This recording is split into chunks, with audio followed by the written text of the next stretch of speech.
এটা হলো যারা চাকরিটাকে নষ্ট করলো তারাই এখন উস্কানিমূলক কথা বলছে। আমরা বলছি যে চাকরি যাদের আছে গেছে তাদের চাকরি পাওয়ার জন্য সরকার চেষ্টা করছে। এটা কোর্টে বিকাশ রঞ্জন ভট্টাচার্য মামলা করলো, অভিজিৎ গাঙ্গুলি এটার এই ষড়যন্ত্রের মধ্যে রয়েছে।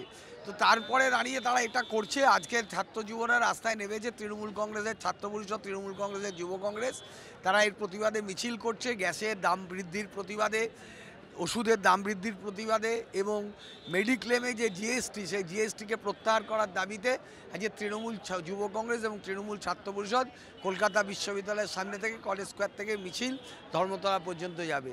এই প্রতিবাদের আওয়াজ আগামী দিন জেলায় জেলায়, ব্লকে ব্লকে, ওয়ার্ডে ওয়ার্ডে সর্বত্র পৌঁছে যাবে যে আমরা সবসময় মানুষের সঙ্গে আছি, মানুষের সঙ্গে থাকব এবং যাদের চাকরি নিয়ে নষ্ট করার চেষ্টা হয়েছে তারা যাতে চাকরি ফিরে পায় তার জন্য রাজ্য সরকার এবং তৃণমূল কংগ্রেস সর্বদা চেষ্টা করবে।